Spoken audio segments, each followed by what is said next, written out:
by explaining what a political revolution means to me. What it means is an understanding that we live in a country with an extraordinary history and so much that we should all be proud of. But we are at a pivotal moment in history where, for a variety of reasons, we have a small number of people, extraordinarily wealthy people, extraordinarily powerful people, who now, to a significant degree, control our economics and control our political life. And what that means is that as a result of this disastrous Supreme Court decision on Citizens United, we now have a corrupt campaign finance system which is undermining American democracy. And what that is about is that today, billionaires like the Koch brothers and others can spend unlimited amounts of money to elect candidates who represent the wealthy and the powerful. Now, I am the former chairman of the U.S. Senate Committee on Veterans Affairs, and I have talked to veterans going all the way back from World War II. And it saddens me very much to see that those men and women who put their lives on the line to defend democracy are now looking at a situation where billionaires are able to buy elections. That is not democracy, that is oligarchy, and we have got to stop that.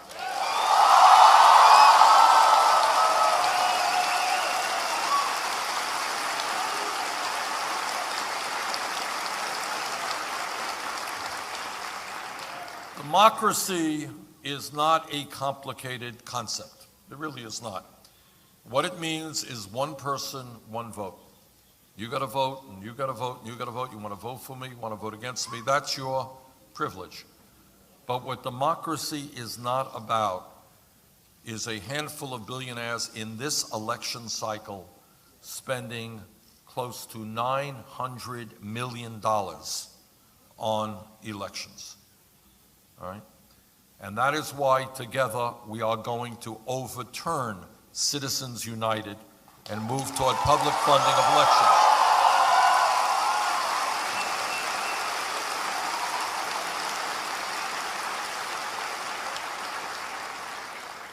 But that is not the only attack on democracy that is taking place.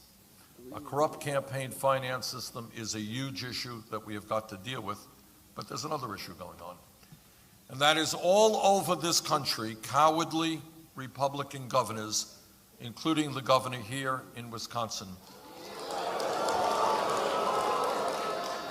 are trying to suppress the vote and make it harder for people to participate. Now, I have friends who are conservatives. We have different points of view. They're honest. They have their view. I have my view. But what politics should not be about is governors using their power to make it harder for people to vote just because those people might vote against those governors or their political party.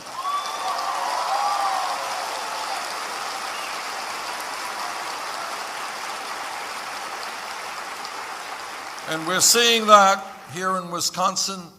We're seeing that all over the country.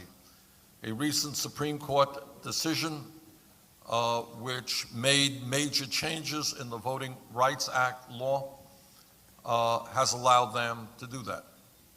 And let me just tell you very honestly, I believe very strongly in democracy. I really believe it's an extraordinary system, allows real debate on issues, empowers all of the people with all of what that means. And I have run in my own state of Vermont for office a whole lot of times. And sometimes I've lost and sometimes I've won. Most of the times, fortunately, I've won. But it has never occurred to me, not for 1 second, to say, okay, I know that that part of the state may not be voting for me. How do we make it more difficult for those people to vote? That has never occurred to me. If I can't win on my ideas, I don't want to win.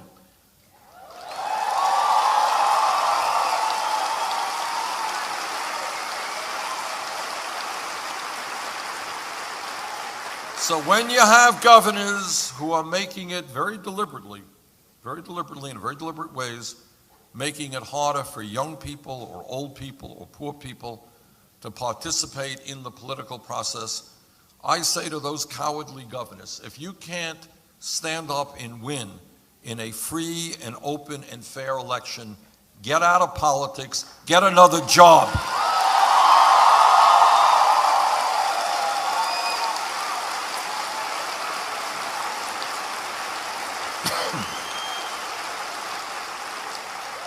Now, next Tuesday, there is going to be a very, very important primary election here in Wisconsin. And why don't you show the governor here that his efforts to suppress the vote have not worked. Come out in large numbers.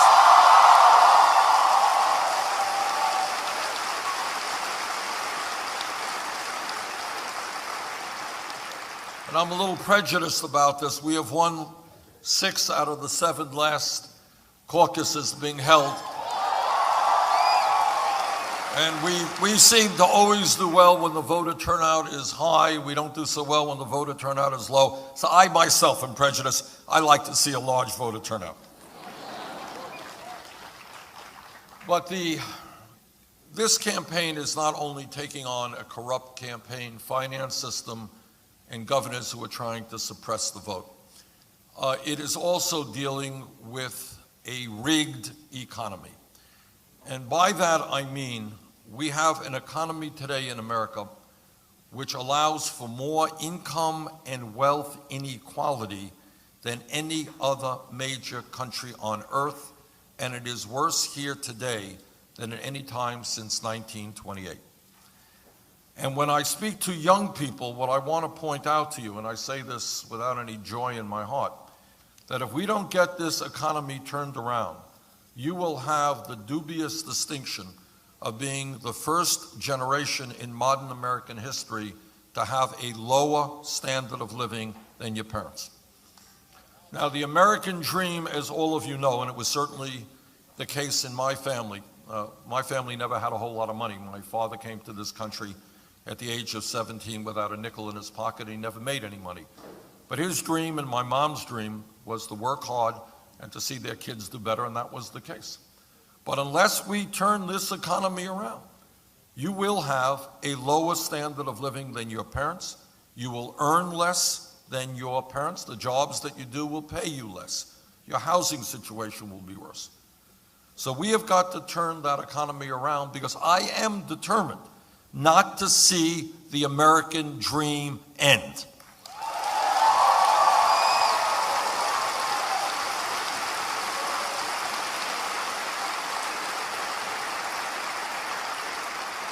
But the issue that we're dealing with today is not just a problem for young people. It is a problem for every worker in America.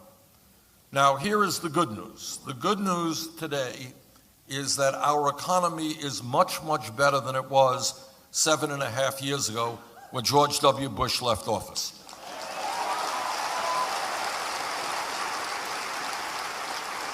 Now, my Republican friends suffer from a very serious illness, and we should be sympathetic to them. It's called amnesia. And they like to blame every problem that exists today on Barack Obama, but they just seem to forget that 7.5 years ago when Bush left office, we were hemorrhaging 800,000 jobs a month, that our deficit was $1.4 trillion, and that the world's financial system was on the verge of collapse. Other than that, we were in pretty good shape. So we have come a long way in 7.5 years. There's no debate about that. But there is also no debate that for the last 30 or 40 years, the middle class of this country has been disappearing, and more of our wealth and income is going to the top 1%.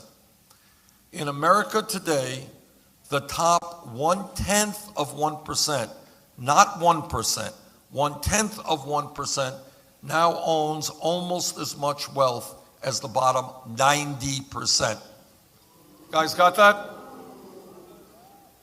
Today in America, the 20 wealthiest people, not a lot of people, own more wealth than the bottom half of America, 150 million people. Today in America, and I want to give you an example of what a rigged economy is about, and I can give you a million examples, but here's an interesting one. Who owns Walmart? Anyone know? Walton family. Walton family is the wealthiest family in America, and Walmart is the largest private sector employer. It's a big deal. And yet, many of the employees at Walmart, because their wages are so low, are forced to go on Medicaid, food stamps, and subsidized housing. Who pays for the food stamps, Medicaid, and subsidized housing? Middle class of this country and higher taxes. What a rigged economy is about is when working people who are struggling to keep their heads above water are subsidizing the company owned by the wealthiest family in America. So I say to the Walton family, get off of welfare, pay your workers a living wage.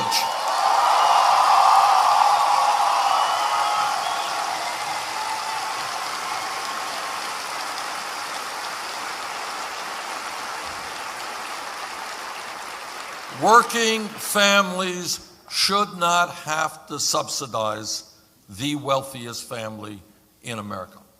But when we talk about the issues facing this country, and by the way, talking about these issues is not so easy. It's not something the media is particularly inclined to want to talk about for a variety of reasons. And it's not a pleasant discussion to have. But we cannot go forward as a nation if we do not address the most important issues. It's true in our personal lives, and it's true in our political lives. And a lot of people would prefer us not to do that. But what this campaign is saying is that we are smart enough, we are tough enough to address the real issues and, in fact, resolve them.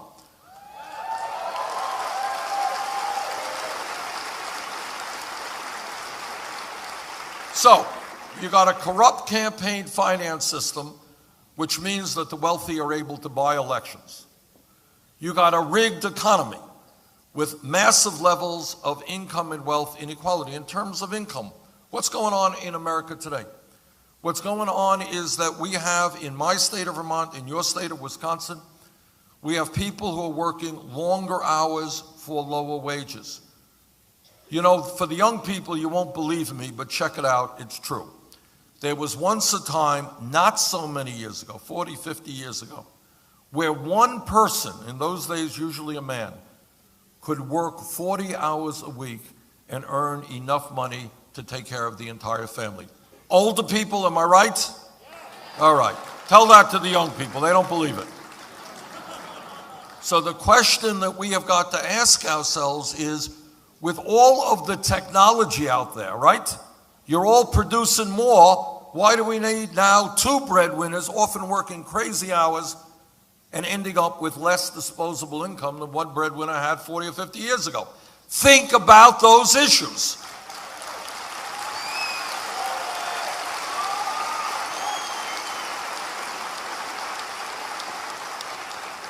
So what you've got now is mom out working long hours, you got dad out working, and you got the kids out working. What does that mean? It means that marriages get stressed out. It means that parents don't have the kind of time they need to spend with their children, and their children suffer as a result of that. But despite the fact, and here's another fact, in America today, we work the longest hours of any people in the industrialized world. Japanese are very hard workers. We work longer hours than the Japanese. And after all of that work and effort, turns out that 58% of all new income generated goes to the top 1%.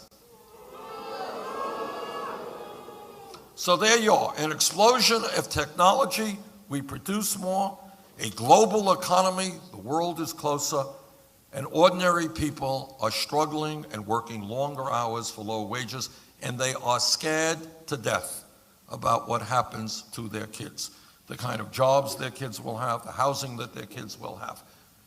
That is called a rigged economy. Are you guys ready for a radical idea? All right. Together, we are going to create an economy that works for all of us, not just the 1%.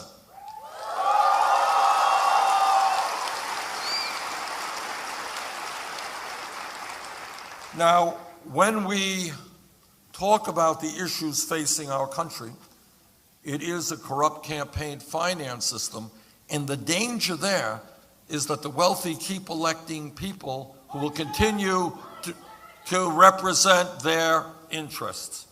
The second issue, further issue that we have to deal with now is not only a corrupt campaign finance system, it is not only a corrupt economy, but it is also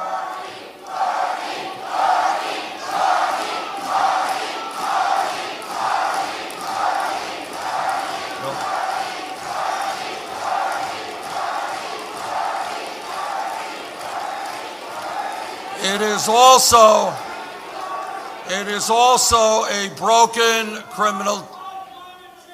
Okay, it is also a broken criminal justice system. Will you do something?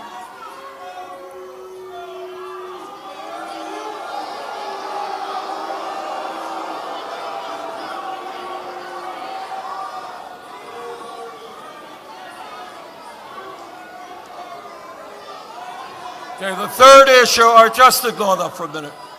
The third issue that we have to deal with is a broken criminal justice system.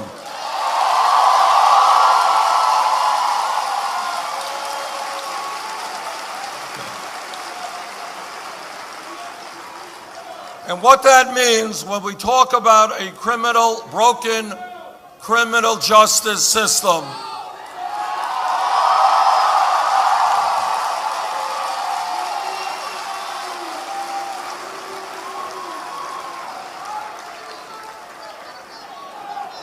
okay.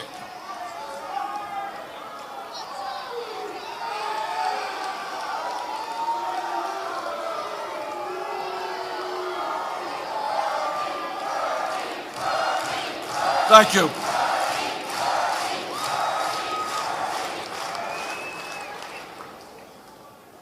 Third issue.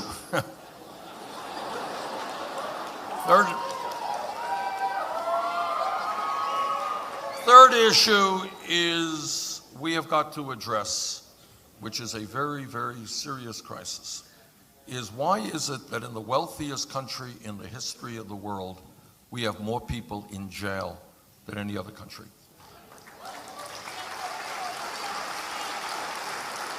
That's right. We have 2.2 million people in jail. We spend $80 billion a year locking them up. China has a population 4 times our size. We have more people in jail than China. Why is that? And there are a lot of reasons for it, but let me start off with one reason. Right now, and you don't see this very often on the media, but right now, youth unemployment is off the charts. If kids who are white, who graduated high school between the ages of 17 and 20 right now, their real unemployment is 33%. If they are Latino, 36%. If they are African American, 51%. I want you to think about that. Think about being a young person, graduating high school. You can't get a job. What are you going to do? You're hanging out on street corners, and there is a tendency to get into trouble. So here is radical idea number 2. For those young people, we are going to invest in education and jobs, not jails or incarceration.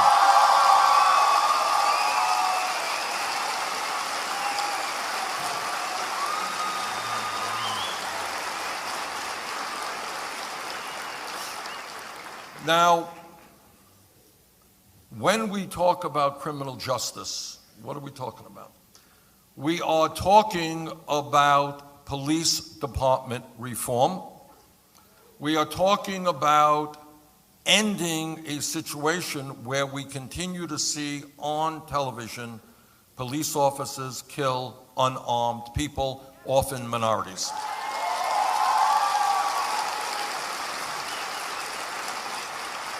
Now, I have been a mayor for 8 years, and I have worked with police officers throughout my life. And the vast majority, overwhelming majority of police officers are honest, they are hardworking, and they have a very, very difficult job. It is not easy being a police officer.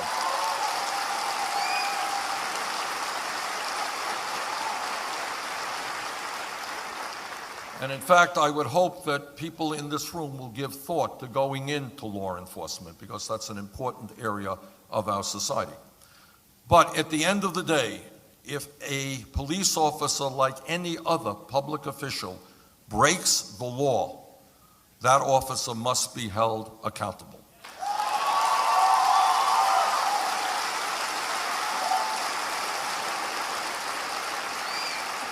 When we think about police departments, we have got to be moving toward demilitarizing police departments. We have got to be making police departments look like the diversity of the communities they serve. And we have got to rethink the so-called war on drugs.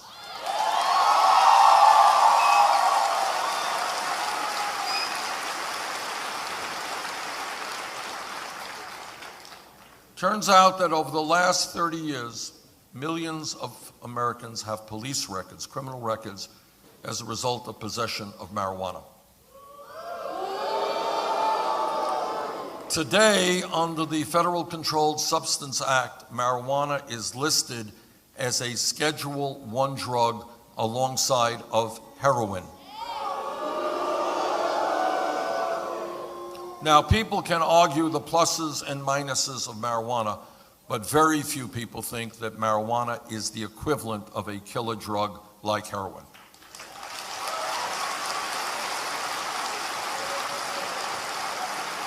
And that is why I have introduced legislation to take marijuana out of the Federal Controlled Substance Act.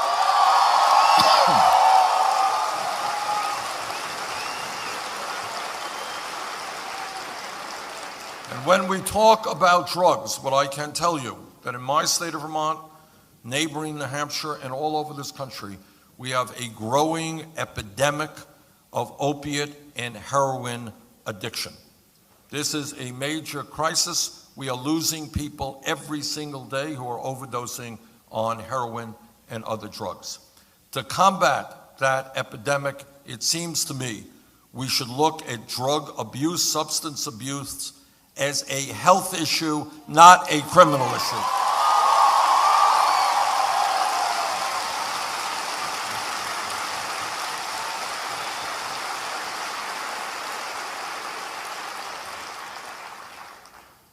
This campaign is doing well because we're doing something pretty unusual. We actually talk to people rather than just wealthy campaign contributors. That's an unusual thing in American politics. And we talk to working people. And you know what they tell me? They tell me they can't make it on $8 or $9 an hour because those wages are just too low. And what they also tell me is that we have got to raise the minimum wage to a living wage, $15 an hour.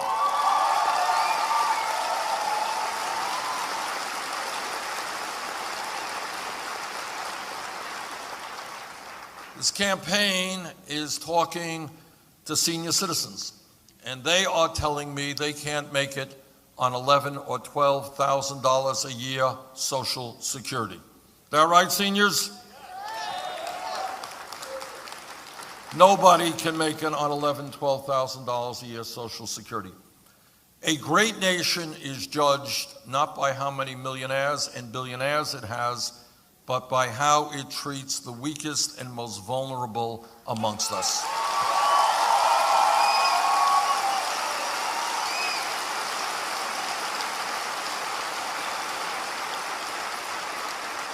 And we cannot turn our backs on disabled veterans or senior citizens. Now, turns out that my Republican colleagues want to cut Social Security.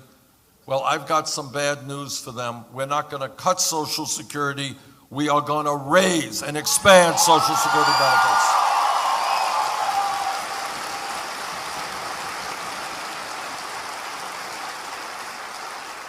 This campaign is talking to women. And women are telling me they are tired of working for 79 cents on the dollar compared to men.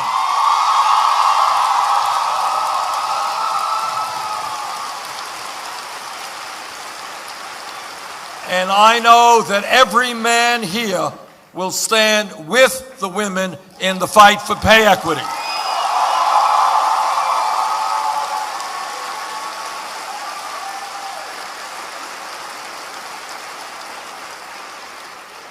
This campaign is talking to young people.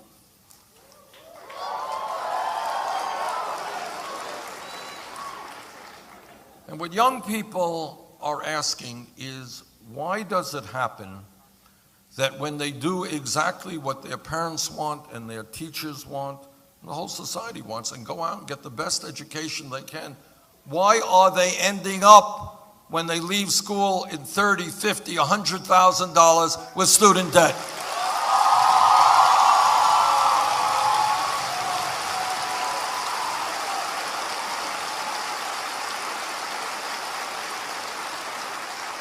Anybody here going to have student debt or has student debt? Okay. In fact, there are millions of people who have student debt. And again, what this campaign is trying to do is ask people to think outside of the box, outside of the status quo. So what does that mean? Is education a good thing? Obviously it is. Are we living in a competitive global economy where we need the best educated workforce possible? Obviously we do. If that's the case, why are we punishing young people for doing what they're supposed to be doing?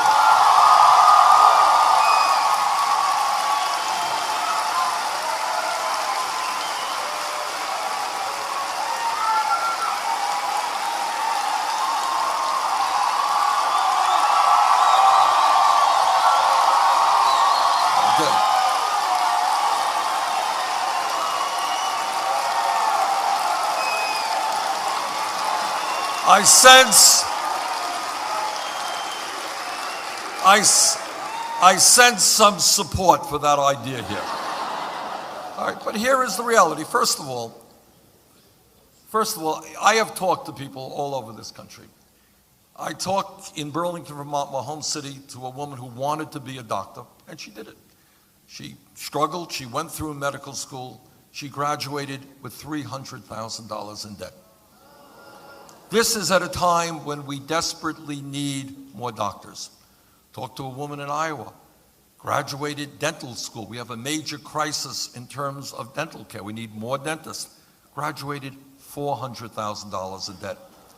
Talked to a kid in Iowa, dropped out of college after 2 years, $60,000 in debt.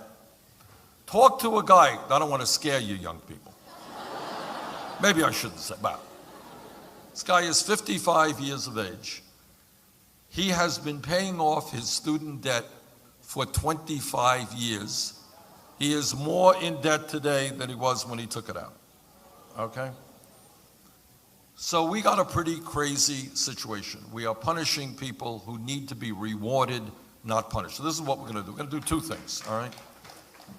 Number one, for those of you who have student debt, we're going to allow you to refinance that debt at the lowest possible interest rates you can find.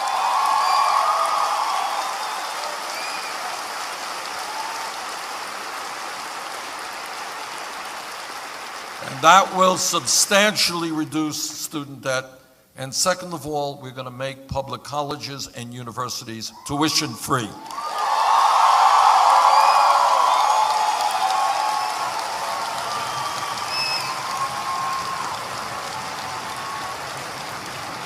Now, here is the main point, and again, this is called thinking outside of the box, not accepting the status quo. If we were here 50 years ago, and we were talking about education, the truth is that 50 years ago, if you had a high school degree, you were in pretty good shape economically. Likelihood is you can go out and get a pretty good middle-class job. But everybody here knows the world has changed, the economy has changed, technology has changed. That's the way it is. You need more education than somebody did 50 years ago if you are going to make it into the middle class. So it seems to me we have got to be rethinking the concept of public education. It shouldn't just be first grade through 12th grade. It should include free tuition at public colleges and universities.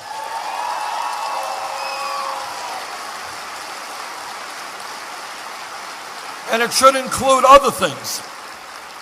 It should include an expansion of Pell Grants and work-study programs.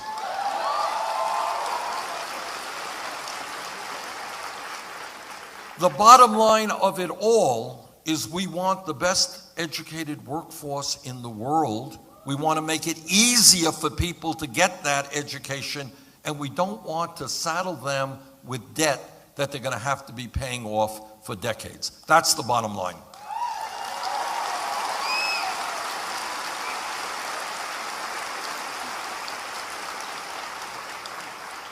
Now, I want to take a moment. As you know, I'm running against Secretary Clinton, and I want to contrast our positions on some important issues so the people of Wisconsin can make an intelligent choice. Right now, as I mentioned a moment ago, how you raise money is extremely important. When we began our campaign, we had to make a very difficult decision.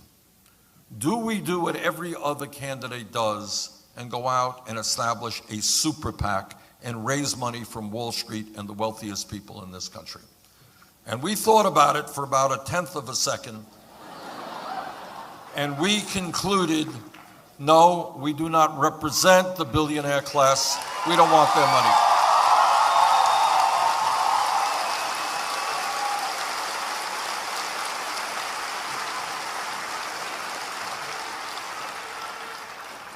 And we chose to do it a different way, in an unprecedented way. What we did is simply ask working families that if they wanted to support a campaign which is going to stand up to the wealthy and the powerful and create a stronger middle class, we would ask for their help. And what happened amazingly is over the last 11 months, we have received 6 million campaign individual contributions.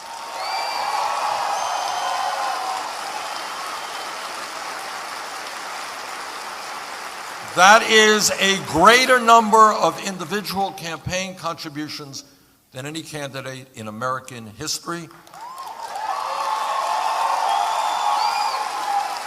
Anybody here know the average contribution? $27. And that in itself is revolutionary because it shows that we can run a winning national campaign without having to be dependent on big money interests.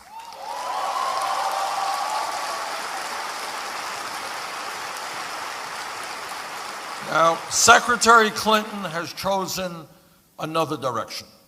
She has several super PACs. Her largest super PAC reported last month that they raised $25 million from special interests, including $15 million from Wall Street.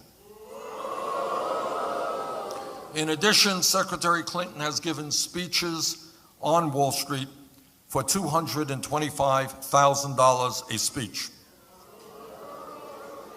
Now, what I think is if you're going to get $225,000 a speech, it's got to be an extraordinary, brilliant speech. It's got to be a speech that can transform this world. It's got to be a speech written in Shakespearean prose.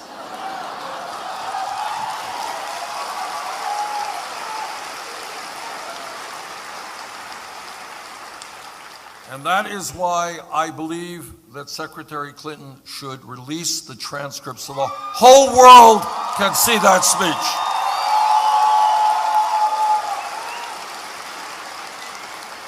But this issue of where you get your money is extremely important because it means who you are beholden to. I am proud to be beholden to people who send me a check for $27.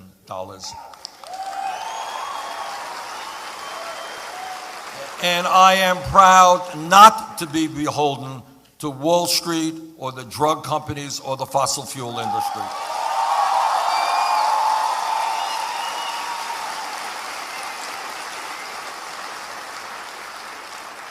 Now, there is another issue which is important to the country and particularly important to the state of Wisconsin, and that is our trade policy. Now, I know trade is not a sexy issue. It's not something the media deals with at all.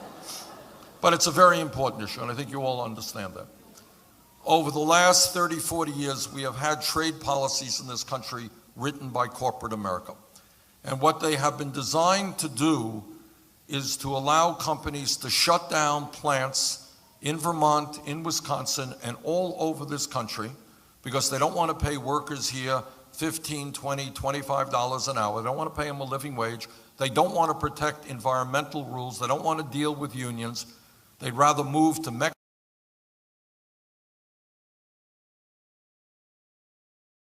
Mexico or China, pay people pennies an hour.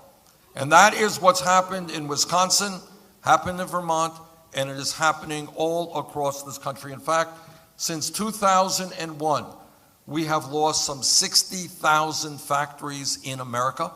Not all of it due to trade, but a lot of it. And millions of decent paying jobs.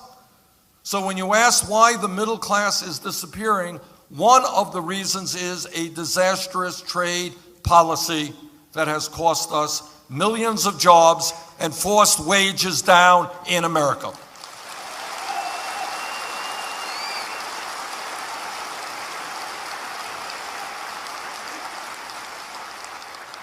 Let me just give you a few examples of trade policy's impact on the state of Wisconsin. 2008, General Motors shut down its manufacturing plant in Janesville, destroying thousands of decent-paying jobs, and moved to Mexico, where workers there are paid a fraction of the wages that are paid here.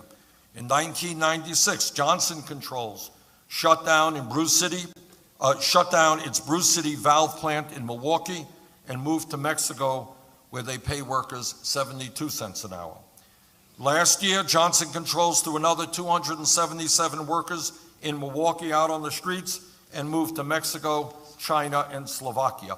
15 years ago, Briggs & Stratton was Wisconsin's largest private employer with 11,000 manufacturing workers. Today, it only has 2,500 workers in Wisconsin after it moved plants to Mexico and China.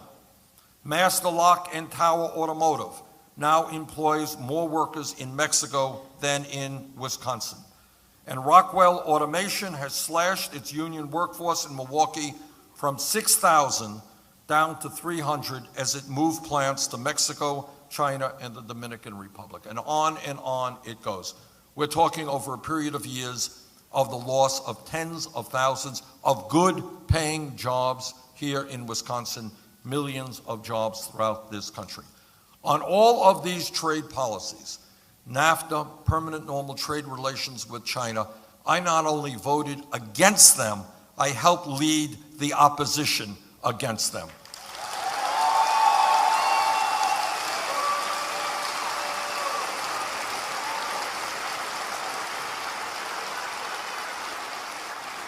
On the other hand, over the years, Secretary Clinton has supported virtually all of these disastrous trade agreements. That's right, that was the one.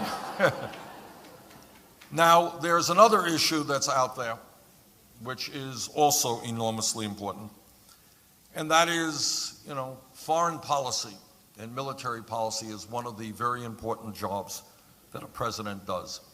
The most important foreign policy debate to be held in the modern history of this country was whether or not Congress believed what George W. Bush was saying about Iraq. I listened very carefully when I was in the House in 2002 to what Bush, Cheney, and Rumsfeld and all those guys were saying. I did not believe them. I voted against the war in Iraq.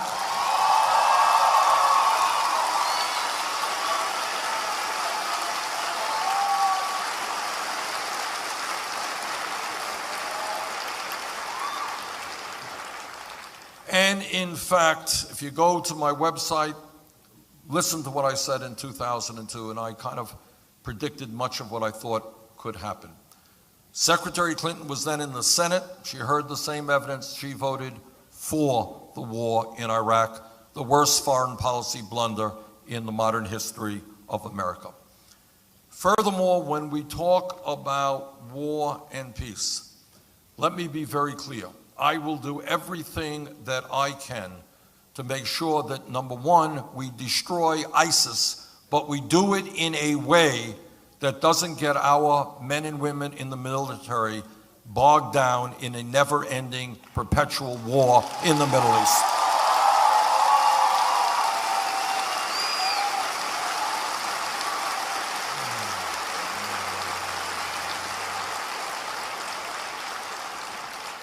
One of the looming crises that faces this country, you're going to see and hear more and more about it, is the need for clean water in America.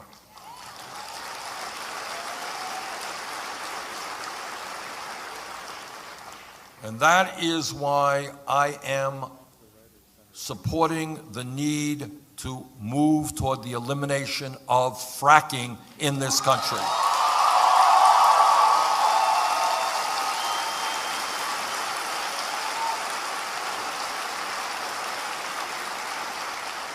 Again, one of the differences that the Secretary and I have is that she supports fracking.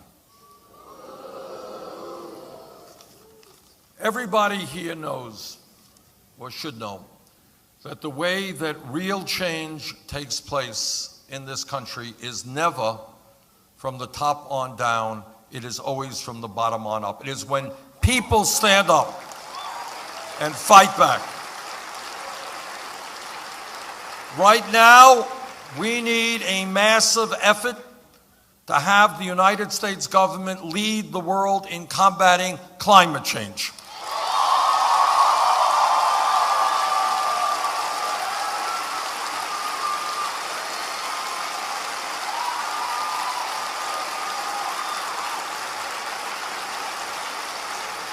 Let me be as clear as I can be as a member of the Senate Committee on the Environment. Climate change is real. It is caused by human activity. It is already causing devastating problems in this country and around the world. And if we do not get our act together in the very near future by transforming our energy system away from fossil fuel, what we're going to be looking at by the end of the century is a planet 5 to 10 degrees Fahrenheit warmer, more drought, more flood, more extreme weather disturbances, more acidification of the ocean, more rising sea levels, more international conflict as people fight over limited natural resources.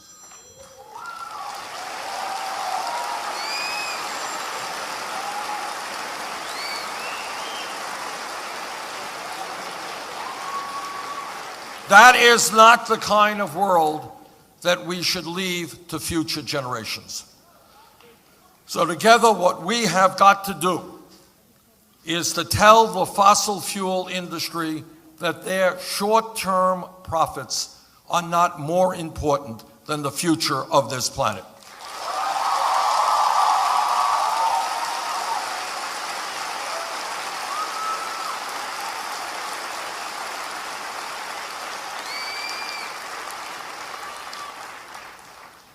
And there is another issue that I feel very passionately about, and that is that the United States remains the only major country on earth not to guarantee health care to all people as a right.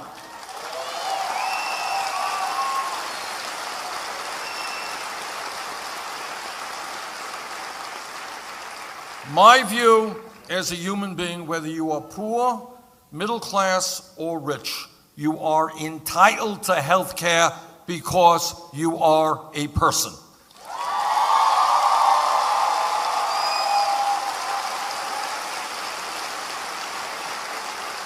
The Affordable Care Act has done some good things, but we need to go further. Today, 29 million Americans have no health insurance.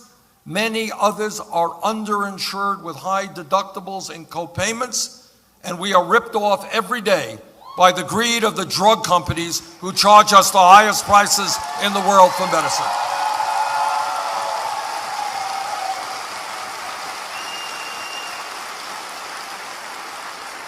If elected president, I will do my best to move this country toward a Medicare for all single-payer program.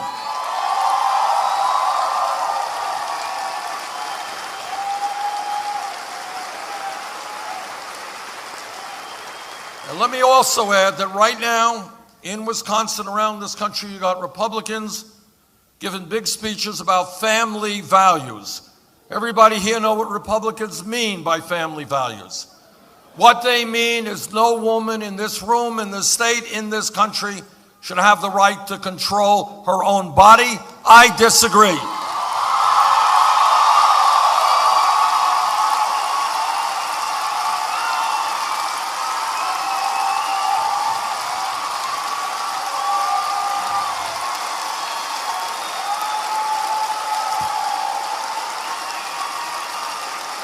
And what Republicans mean by family values is that our gay brothers and sisters should not have the right to marry. I disagree.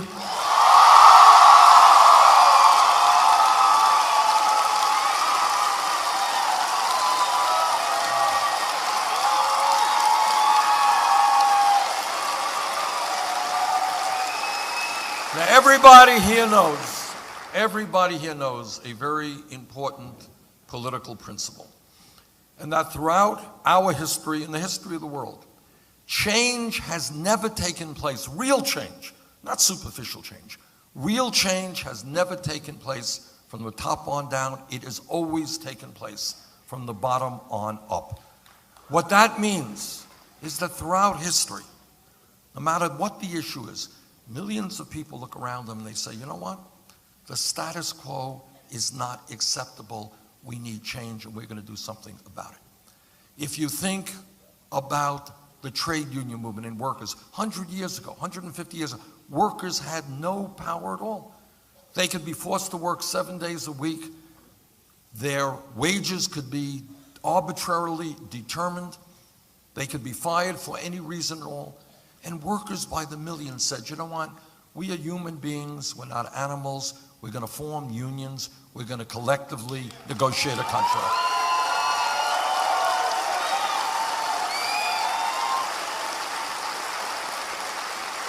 That's how change came about. And if you look at the civil rights movement, going way back to names of people we don't even know, people who were killed, who were beaten, who were jailed, blacks and their white allies who said, you know what, in America, we will not tolerate segregation, racism, bigotry, and we're going to fight to end that.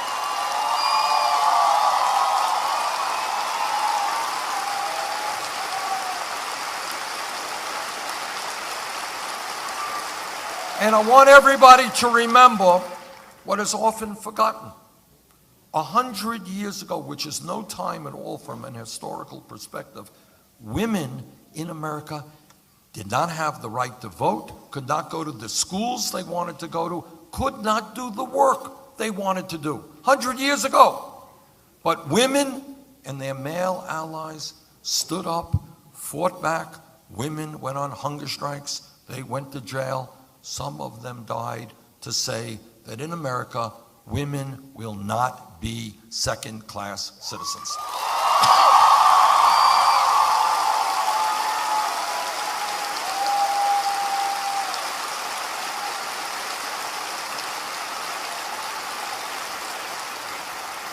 That's how change comes about. And I want you to think about this. Think about change. 10 years ago, which is no time at all from an historical perspective, we were sitting in this room, somebody jumps up and says, you know, Bernie, I think that by the year 2015, gay marriage will be legal in 50 states in this country. The person next to him or her would have said, you are nuts, can't happen. But what happened is that for decades, because of the struggle of the gay community, the LGBT community, and their straight allies, we reached the moment when the American people understood that people have a right to love each other regardless of their gender.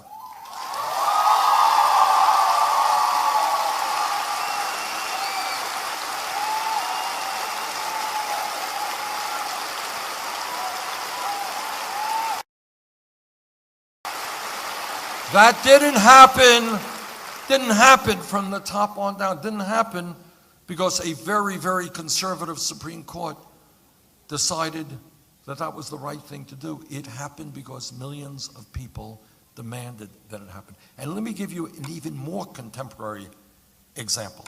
If we were here 5 or 6 years ago, and somebody jumps up and they say, you know, Bernie, this $7.25 an hour minimum wage, that is a terrible starvation wage. We've got to raise it to $15 an hour. The person next to her would have said, $15 an hour? You want to double the minimum wage?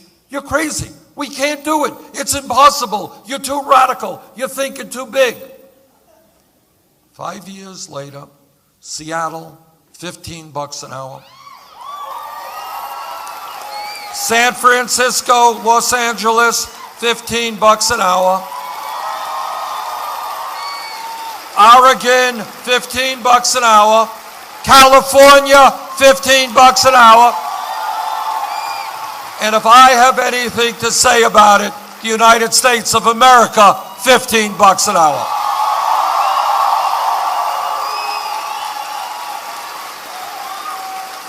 Now, what's my point? Here is the point. You do not have to accept the status quo as part of long-term reality. You are human beings living in a democratic society. If you want to change the status quo, you can change the status quo.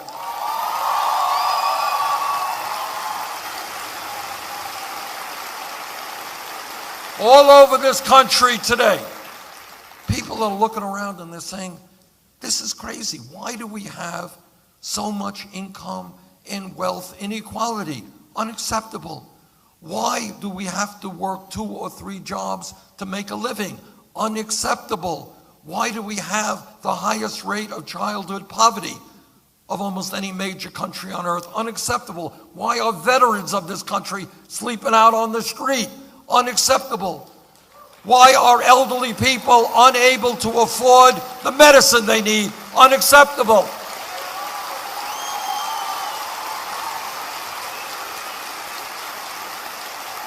Why are young people graduating deeply in debt? Unacceptable. Why are we the only major country on earth that doesn't guarantee paid family and medical leave? Why aren't we guaranteeing health care to all people as every other country does? Every other major country. And people are beginning to say, wait a second, this status quo may be working for the top 1%, but it's not working for the bottom 99%. We have got to change that. And that is what this campaign is about. It is an understanding that I can't do it alone, really can't. Wish I could tell you, hey, just trust me, I'm going to do it all. Can't do it. Powers that be are too powerful. We need a movement. We need you to become involved in the political process in a way that we have not seen people become involved for a very long time. Next Tuesday, there will be a primary election. It is an extremely important primary election. I hope that we break Wisconsin turnout history. I hope you come out. Thank you all very much.